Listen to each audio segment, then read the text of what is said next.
ছিলেন, আলোচনা করতেছিলেন। ও সাহাবারা, এতদিন নামাজ হতো, যে যেখানে সময় পেত নামাজ পড়তো, কারো বাড়ি বা যে যেখানে সুযোগ পেত নামাজ পড়ে নিত। এখন তো মসজিদ নির্মাণ হয়েছে, মসজিদে একত্রিত ভাবে সবাই একসঙ্গে আমরা জামাতে অংশ নেব, কিন্তু মুসল্লিদের নামাজিদেরকে ডাকবো কিভাবে, আহ্বান করব কিভাবে, তাদের বোঝাবো কিভাবে যে নামাজের সময় হয়েছে। আল্লাহ নবীর একজন সাহাবা বলেন, ইয়া রাসূলুল্লাহ, আমার একটা মত হলো, নামাজের যখন ওয়াক্ত হবে, নামাজের সময় যখন হয়ে যাবে, আমরা একটা বড় আকারের পতাকা টাঙিয়ে দেব। ওই পতাকা উঠতে দেখে মানুষ দূর থেকে ফলো করে দেখবে, ভাববে নামাজের সময় হয়ে গিয়েছে, তারা মসজিদে চলে আসবে। নবী বলল, সাহাবারা, তোমাদের আর কি কারো কোনো মতামত আছে? রাসূলের আরেকজন সাহাবা বলেন, ইয়া রাসূলুল্লাহ, নামাজের সময় যখন হবে, মসজিদুন নববীর বাইরে বেশ কিছু কাঠকুটো একত্রিত করে দেব, কাঠ, তাতে আগুন লাগিয়ে দেব, আর ওই কাঠগুলো দাউ দাউ করে জ্বলবে। আগুনের লেলিহান শিকার কালো ধোঁয়া উপরের দিকে উঠতে থাকবে। মানুষ দূর থেকে লক্ষ্য করে বুঝতে পারবে নামাজের সময় হয়েছে, চলো নামাজ পড়ে আসি।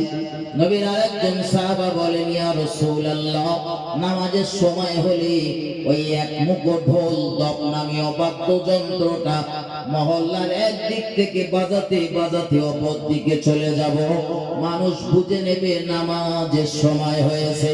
এক একজন এক এক রকম মতামত ব্যক্ত করছিলেন। আল্লাহর নবী হযরত ওমর ফারুককে জিজ্ঞাসা করলেন, হযরত ওমর ফারুক, ও হযরত ওমর ফারুক, তোমার মতামত কি? রাসূলের প্রিয় সাহাবা হযরত ওমর ফারুক বলেন, ইয়া রাসূলুল্লাহ, আমার মত হলো মসজিদে একটা মুয়াজ্জিন নিযুক্ত করুন, একজনকে ডিউটি দেন, দায়িত্ব দেন মুয়াজ্জিন হিসাবে, আর তার দায়িত্ব হলো নামাজের সময় যখন হবে মুসল্লিদের গিয়ে ডেকে ডেকে আনবে। আচ্ছা, এই হযরত ওমর যে মতটার কথা বলেছেন যে একজন মুয়াজ্জিন হোক আর মুসল্লিদের বাড়ি বাড়ি থেকে গিয়ে ডেকে ডেকে আনতে হবে, এই কাজটা খুব সহজ কাজ। একটু কথা বলেন, করি না? এমনি তো আমরা তো মুয়াজ্জিনের মাইনে দেই বিরাট ব্যাপার, মুয়াজ্জিনের মাইনে খুব হাই মাইনে দেই না, বলে হ্যাঁ, পাকা দোয়া দেয় না। তার মানে কত করে পড়ে দিন? 60 টাকা নাকি, না একটু বেশি করে? হিসেব করলি বা আজান ক্যালকুলেটর ফেলবে। তার মানে এক একটা ওয়াক্তের জন্য আজান দেওয়া, মসজিদ পরিষ্কার করা, তালা মারা, ঝাড় দেওয়া, সব জিনিসের জন্য 10 টাকা 12 টাকা করে ওর ভাঁড়ে পড়ে। মানে একটা চা খাওয়া, বিস্কুট খাওয়ার দাম হবে। জি, আমি এ পর্যন্ত বহু মসজিদ দেখেছি। আমি বলছি না আপনার মুয়াজ্জিনের মাইনে বাড়ান, তার সাথে আপনারা চুক্তি করলেছেন, সে যদি ফ্রি করে তাও কোনো সমস্যা নেই। এ পর্যন্ত সম্মানজনক মুয়াজ্জিনের ভাতা দিতে আমি একটা মসজিদে দেখেছি আমার নখদর্পণে। এবছরে রবিউল আউয়ালের 13 তারিখে হাওড়া জেলার একটা প্রোগ্রামে ছিলাম। টোটাল রবিউল আউয়ালের কোনো ডেট ফাঁকা নেই, প্রতিদিন দুটো তিনটে করে। তো ওই দিন আমার একটাই প্রোগ্রাম ছিল, দূরের পথ। তো গেলাম, তো দুটো ইমাম সাহেবকে দেখলাম, তারা আমার ধরেছে যে হুজুর আমরা একটু বাড়ি যাবো। তোমরা বাড়ি যাবে আমার বলতেছ কেন?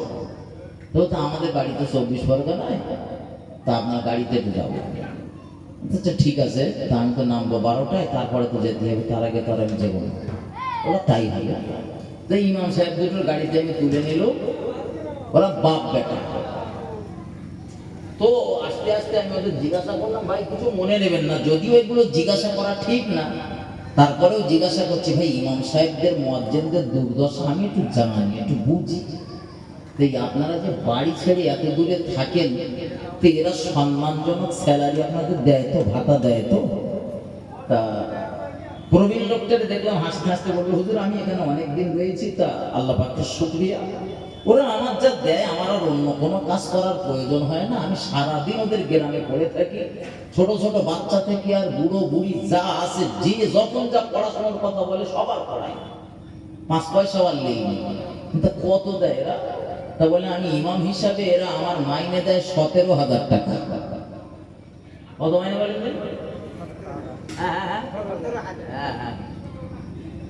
তার মানে প্রাইমারি স্কুলের শিক্ষকদের মতো পেরায় মাইনে। জি, আমি মুয়াজ্জিনকে তখন আমারই কোচি দুটো একসাথে বাড়ি যাচ্ছ, তাহলে একটাকে খাড়া করে রেখেছি।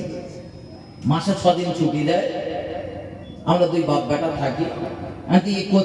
কোচির কত মাইনে দেয়?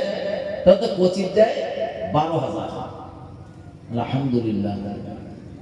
তো 12 আর 17 বলেন হিসাব করেন। তাই বলুন এই যেটারে খাড়া করে রেখেছেন 6 দিনের জন্য, ওটা কি?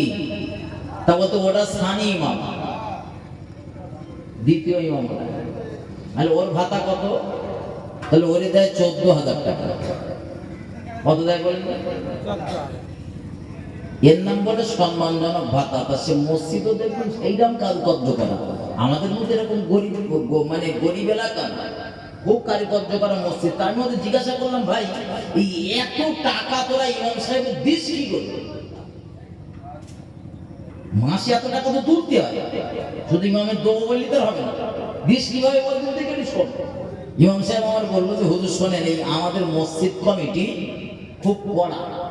মসজিদ কমিটি একটা ডেকরেটার করে রেখেছে। এই যে ডেকরেটার আপনারা ভাড়া করে এনেছেন, এরকম মাইক থেকে শুরু করে ডেকরেটারের যাবতীয় জিনিসপত্র মসজিদ কর্তৃপক্ষ কিনে রেখেছে।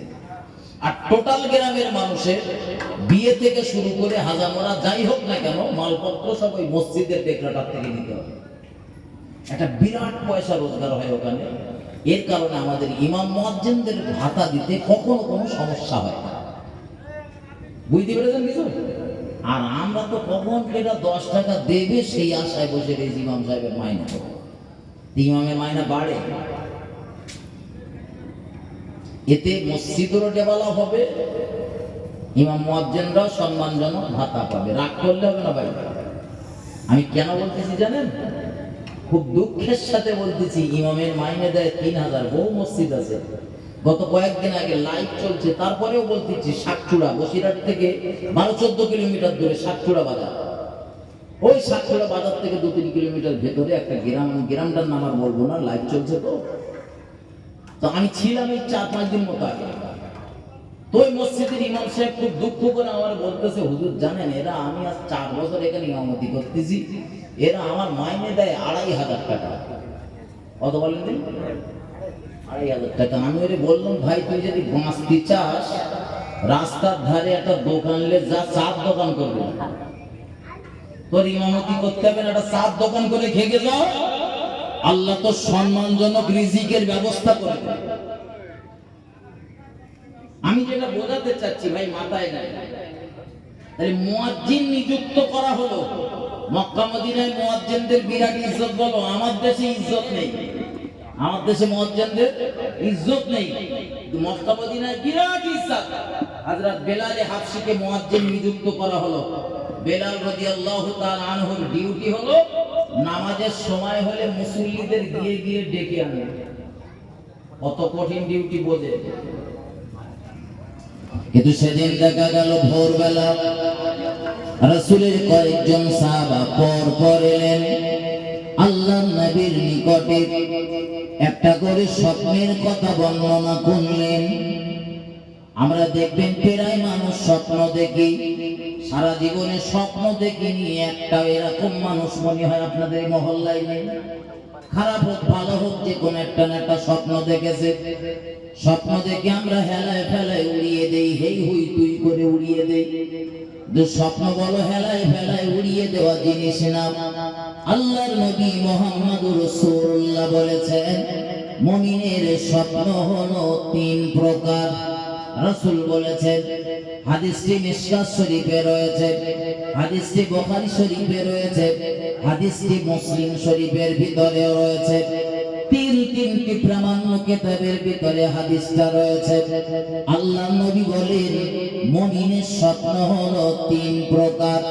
আল্লাহ নবী বলেছেন একটা স্বপ্ন হলো মানুষের মনের কল্পনা, দ্বিতীয় নম্বরে রাসূল বলেন দ্বিতীয় স্বপ্ন হলো শয়তানের পক্ষ থেকে হয়, তিন নম্বর স্বপ্ন নবী বললেন সত্য স্বপ্ন।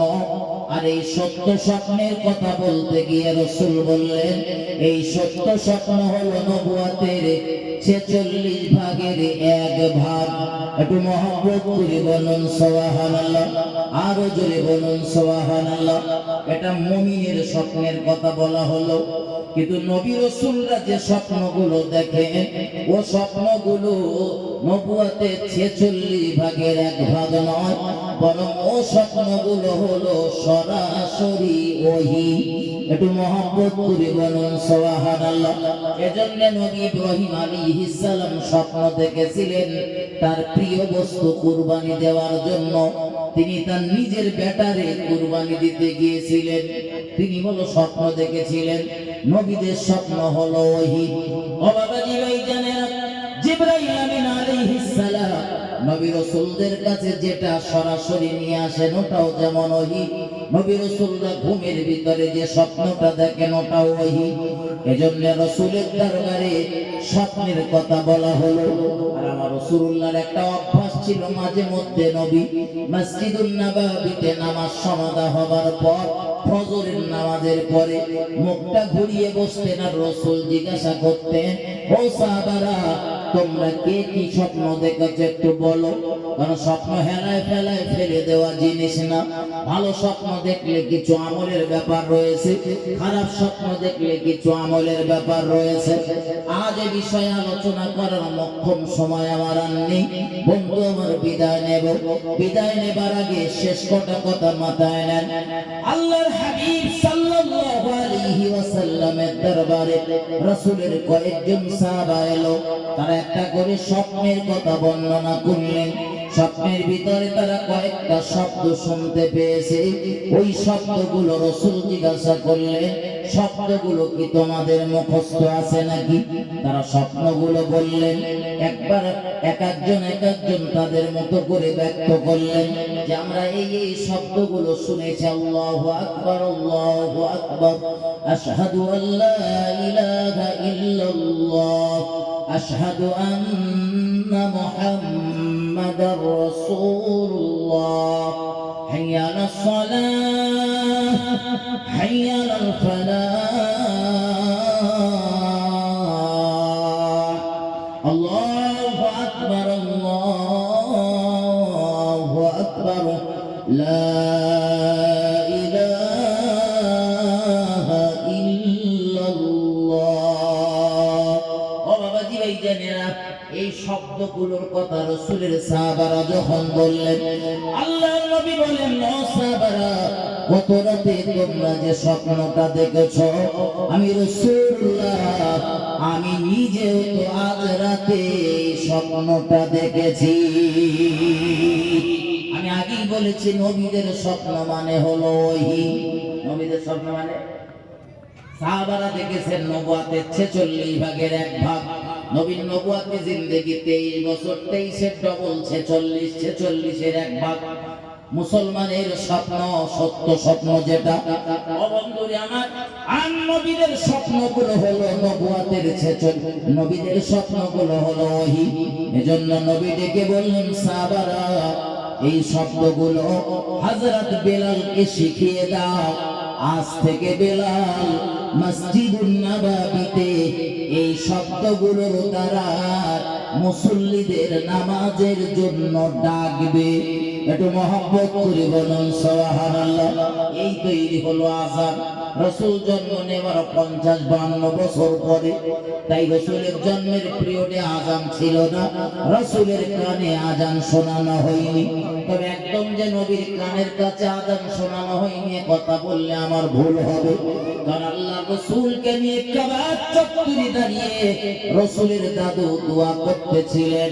ও বন্ধু, আল্লাহর নবীর দাদু কাবায় ৩৬০টা দেবদেবীর মূর্তি থাকার পরেও তিনি দোয়া করতেছিলেন কাবার মালিক মহান রব্বুল আলামিনের দরবারে।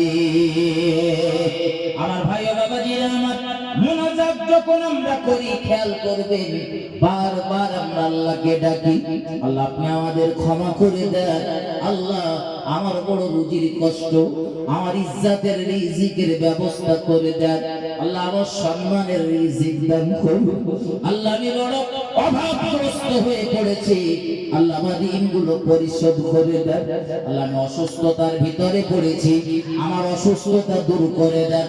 রবের দরবারে চাওয়ার সময় দেখবেন আমরা বারবার আল্লাহকে ডাকি, একটা করে কথা বলি আর আল্লাহ আল্লাহ বলি, আল্লাহ আমার এটা লাগবে দেন, ওটা দেন, ওটা দেন। আল্লাহর হাবিবের দাদু রাসূলের কানের কাছে আযানের ধ্বনি শোনাতে না পারে, কিন্তু রাসূলের কানের কাছে বারবার আল্লাহ নামের ধ্বনিটা শুনিয়েছিলেন। মুহাব্বতের দরুদ আল্লাহুম্মা সাল্লি আলা সাইয়্যিদিনা ওয়া আলা আলি সাইয়্যিদিনা মা আমিনা মুখ দেখিয়া বলে মুহাম্মদ,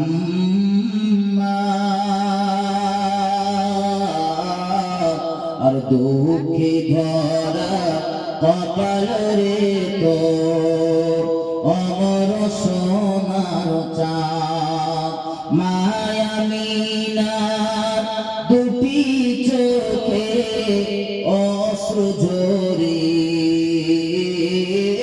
পড়ে,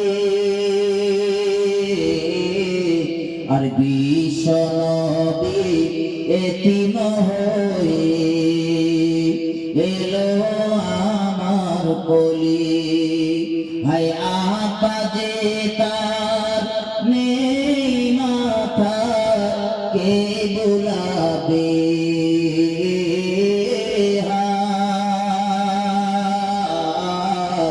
আর দুঃখে ভরা কপাল রে তোর অমর সোনার চাঁদ, সবার সেরা নবী মোদের এলেন সবার পরে,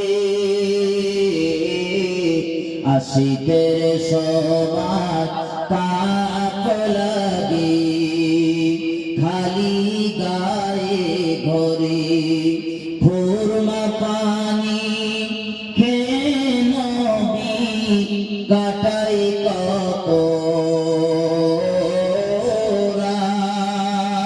রাত, আর দুঃখে ভরা কপাল রে তোর অমর সোনার চাঁদ। আল্লাহুম্মা সাল্লি আলা সাইয়্যিদিনা মাওলানা মুহাম্মদ ওয়া আলা আলি সাইয়্যিদিনা মাওলানা।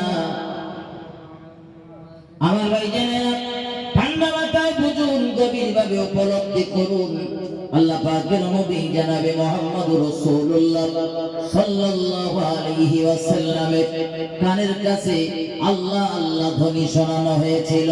দ্বিতীয় একটা প্রশ্নের কথা বলেছি, বিশ্ব নবী মুহাম্মদুর রাসূলুল্লাহর খাতনা হয়েছিল কিনা?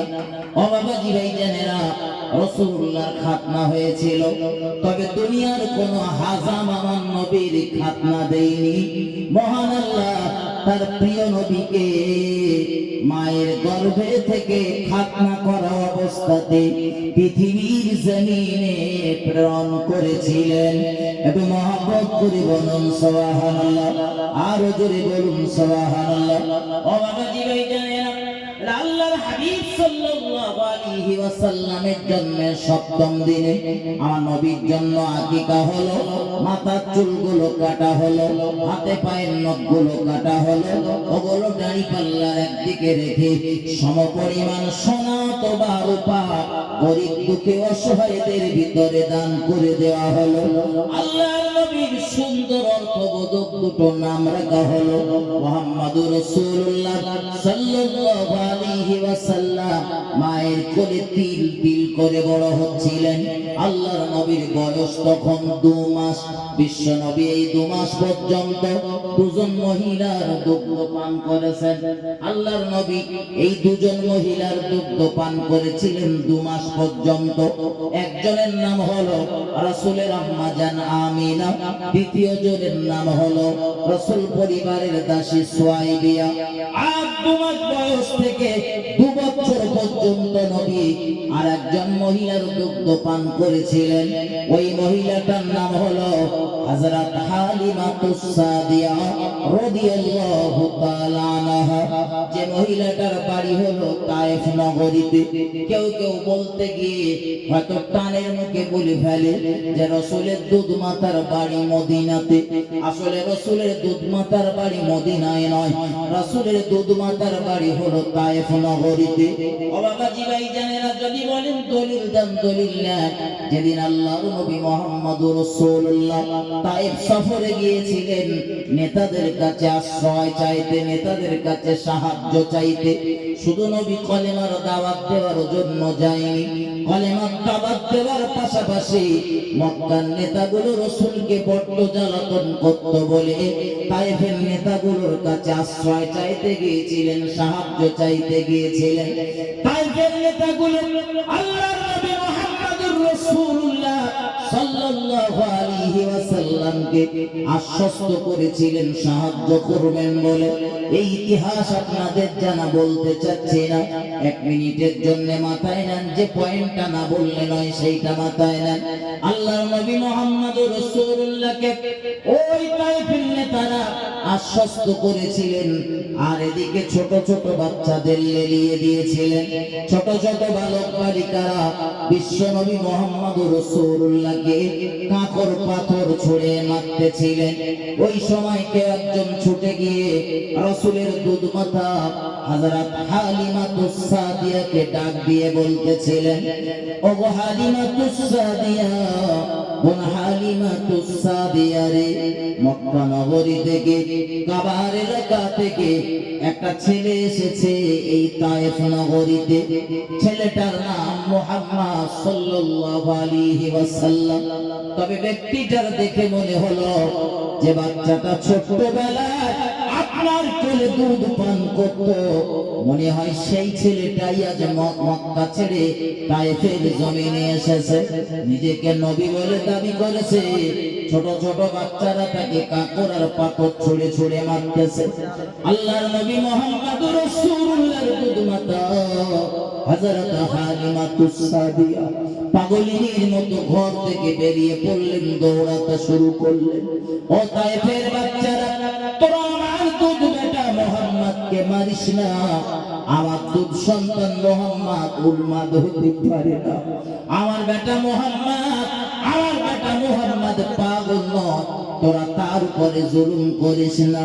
আমার বেটা মুহাম্মদ যদি নিজেকে নবী বলে দাবি করে, আমি তার দুধ মা হালিমা বলছি, নিশ্চয়ই আমার মুহাম্মদ সত্য বলেছে।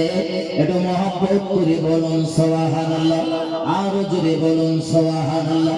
কিন্তু ওই দিন মার খাওয়ার পর আমার রাসূলুল্লাহর সঙ্গে হালিমাতুস সাদিয়ার সাক্ষাৎ হয়নি। বিশ্ব নবী তখন তায়েফের জমিন ছেড়ে মক্কার জমিনের পথটা ধরেছেন। আমার রাসূলুল্লাহর সঙ্গে রয়েছে হযরত যায়েদ রাদিয়াল্লাহু তাআলা। ওই সফরে রাসূলের সঙ্গে ছিল লোকটার নাম হলো হযরত যায়েদ রাদিয়াল্লাহু তাআলা।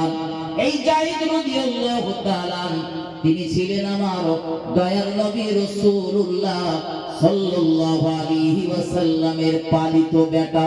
পোষা ছেলে। ছোটবেলায় আমার রাসূলুল্লাহর অনেকগুলো বেটা আল্লাহ দিয়েছিলেন।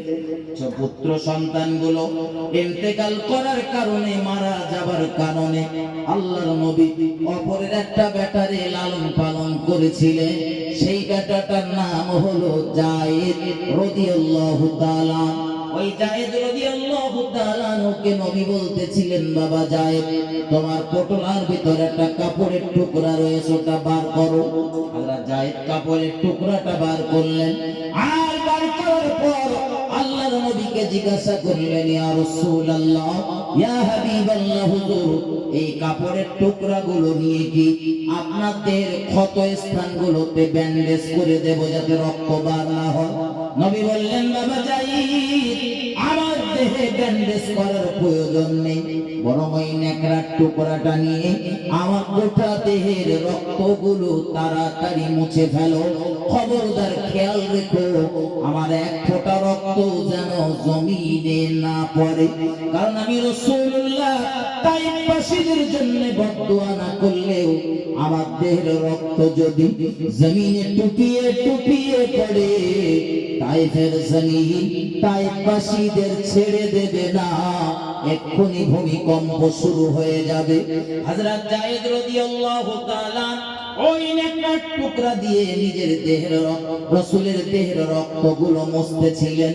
আল্লাহর নবী খেয়াল করলেন যায়েদের একার পক্ষে পৌঁছা সম্ভব না, এজন্য বিশ্ব নবী মুহাম্মদুর রাসূলুল্লাহ নিজের দুটো হাত দিয়ে এইভাবে তেল মালিশের মতো নিজের গায়ে রক্তগুলো লাগিয়ে দিচ্ছিলেন।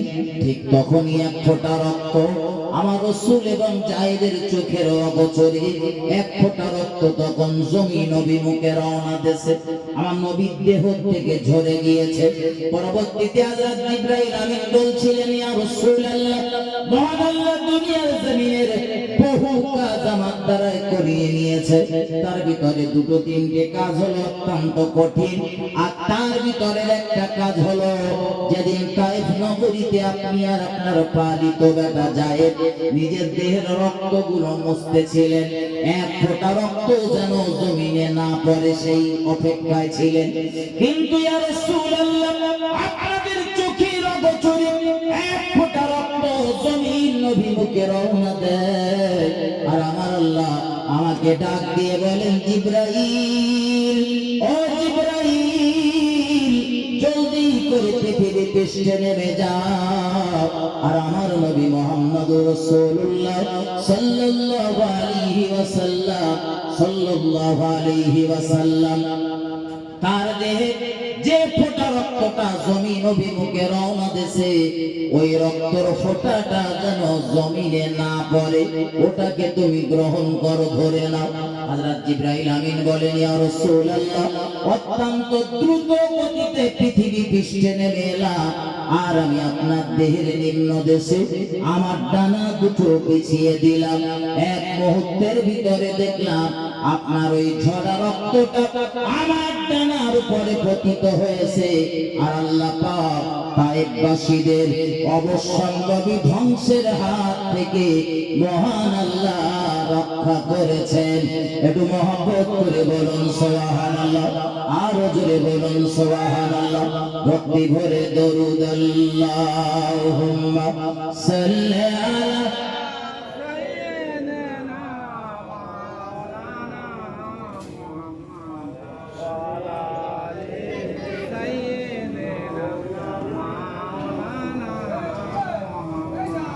আমার ভাইজানেরা। আমি আলোচনা ছাড়বো, আমার শেষ কথাটা মাথায় রাখুন। আল্লাহ পাকের নবী জনাবে মুহাম্মদুর রাসূলুল্লাহ সাল্লাল্লাহু আলাইহি ওয়াসাল্লাম এখান থেকে মায়ের কোলে মায়ের কোলে লালন পালন হচ্ছিলেন 2 মাস থেকে 2 বছর পর্যন্ত। 2 বছর বয়স হওয়ার পর আমার রাসূলকে ফেরত দেওয়া হয়েছিল মক্কার জমিনে রাসূলের আম্মা জান আমিনার কোলে। কিন্তু রাসূলের দুধ মাতা হযরত হালিমাতুস সাদিয়া বলেন, আমার বড় ভয় হচ্ছিল যেদিন রাসূলকে ফেরত দিতে যাচ্ছিলাম, মহান আল্লাহ এই শিশুটার জন্য আমার সংসারে এত বরকত ঢেলে দিয়েছে। আর এই বাচ্চাটাকে ফেরত দেবার কারণে মহান আল্লাহ যদি আবার বরকত উঠিয়ে নেয়, আমি যদি আবার গরিবতার হালাতে ফেরত যাই, এই ভয়ে আমি মক্কাতে যখন পৌঁছে গেলাম, রাসূলের আম্মা জান আমিনাকে ডাক দিয়ে বললাম, বোন আমিনা রে, যদি কিছু না মনে করেন, আমি আপনার বাচ্চাটারে 2 বছর ধরে লালন পালন করতেছি। বাচ্চাটার প্রতি আমার বড় মায়া মমতা স্নেহ জন্মেছে। যদি কিছু না মনে করেন, বাচ্চাটারে যদি আরো কিছুদিন আমার কাছে দিয়ে রাখতেন, আমি বড় খুশি হতাম, সন্তুষ্ট হতাম। রাসূলের আম্মা জান আমিনা বিশ্বনবীর দাদুর সঙ্গে আলাপ আলোচনা করে মুহাম্মদুর রাসূলুল্লাহকে তুলে দেওয়া হয়েছিল রাসূলের দুধ মাতা হালিমাতুস সাদিয়ার কোলে। আল্লাহর নবী মুহাম্মদুর রাসূলুল্লাহর বয়স যখন 4 বছর, একটা বর্ণনায়, অপর আরেকটা বর্ণনায় 5 বছর, বিশ্বনবীর জীবনের প্রথম সিনাচাক হয়। আল্লাহর হাবিবের জীবনে সর্বমোট 4 বার সিনাচাক হয়। তার ভিতরে প্রথম সিনাচাক যখন হয়েছিল, তখন আমার রাসূলের বয়স 4 অথবা 5 বছর। হযরত হালিমাতুস সাদিয়া বলেন, ও দুনিয়ার মানুষেরা, ছোট ছোট বাচ্চারা আমার বাড়িতে আমাকে ডাক দিতে লাগলো, হালিমা রে, ও হালিমা, তোমার দুধ বেটা মুহাম্মদ মনে হয় আর বেঁচে নেই, তোমার বেটা মুহাম্মদ মনে হয় নিহত হয়েছে, মারা গিয়েছে। কারণ দুজনকে দেখলাম তাকে ধরে তুলে নিয়ে যেতে, আর তার বুকটা ফেলে ফেলেছে, বুকের ভিতর থেকে নাড়িভুড়ি গুলো বার করেছে। চোখে দেখে এলাম মনে হয় মুহাম্মদ এতক্ষণ মারা গেছে। হযরত হালিমাতুস সাদিয়া বলেন, আমি আর আমার স্বামী পাগল আর পাগলিনীর মতো দৌড় লাগালাম। দৌড়ে গিয়ে দেখলাম দয়ার নবী রাসূলুল্লাহ সাল্লাল্লাহু আলাইহি ওয়াসাল্লাম তখনও তিনি ওই পাহাড়ের পাদদেশে মনটা মলিন করে বসে রয়েছে। আল্লাহ নবী মুহাম্মদুর রাসূলুল্লাহ বুকের সেলাইয়ের দাগ, কাটার দাগটা স্পষ্ট বোঝা যাচ্ছিল। বাড়িতে আনলাম রাসূলকে, সেবা শুশ্রূষা করলাম। এরপর রাসূলুল্লাহর আম্মা জান আমিনার কোলে তুলে দিলাম। মুহাম্মদুর রাসূলুল্লাহ সাল্লাল্লাহু আলাইহি ওয়াসাল্লাম আমার বাফারা নবী মায়ের কোলে বারে তিল তিল তিল তিল করে লালন পালন হচ্ছিলেন। আল্লাহর নবী মুহাম্মদুর রাসূলুল্লাহর আম্মা জান মুহাম্মদুর রাসূলুল্লাহকে বারবার বলতেন, বাবা মুহাম্মদ, 6 বছর বয়স তোমার হয়ে গেল, এখনো নানার বাড়ির সঙ্গে তোমার কোনো যোগাযোগ হলো না, কোনো নানার বাড়ির মানুষদের সঙ্গে তোমার পরিচয় হলো না। চলো না বাবা, চলো আমরা একটু তোমার নানার বাড়ির দেশে যাব, নানার বাড়িতে যাব। ওই পথের মাঝে তোমার আব্বার কবর রয়েছে, তোমার আব্বার কবরটাও তুমি জিয়ারত করবে। মুহাম্মদুর রাসূলুল্লাহ সফর শুরু করলেন। সফরের টোটাল খরচা রাসূলের দাদু দিলেন। বিশ্বনবীর সঙ্গে সেদিন ছিলেন রাসূলের আম্মা জান, আর সঙ্গে ছিল দাসী উম্মে আয়মা। গায়া নবী চলতেছিলেন। চলতে চলতে চলতে চলতে রাসূল লক্ষ্য করলেন আম্মা জান একটা উঁচু মাটির ঢিবে মতো জায়গায় গিয়ে দাঁড়িয়ে গেল, আর চোখের পানি ফেলে অঝোর মর্মে কাঁদতেছিলেন আর বলছিলেন, প্রাণের প্রিয়তম স্বামী, আপনি যে আমার ওয়াদা করে গিয়েছিলেন খুব তাড়াতাড়ি বাড়ি ফিরবেন, দেশে ফিরবেন, কিন্তু আপনি তো আর ফেরেননি। আপনার ভালোবাসার শ্রেষ্ঠ উপহার আল্লাহ আমার এমন একটা রত্ন দিয়েছে, এই রত্নটাকে যদি আপনি একটা বার এক নয়নে দেখতে পান, দেখতে পেতেন, আপনার তামাম জীবনের সব দুঃখগুলো এক মুহূর্তের ভিতরে আপনি ভুলে যেতে। আরো জোরে বলুন সুবহানাল্লাহ। দরুদ শরীফ, আল্লাহুম্মা সাল্লি আলা সাইয়্যিদিনা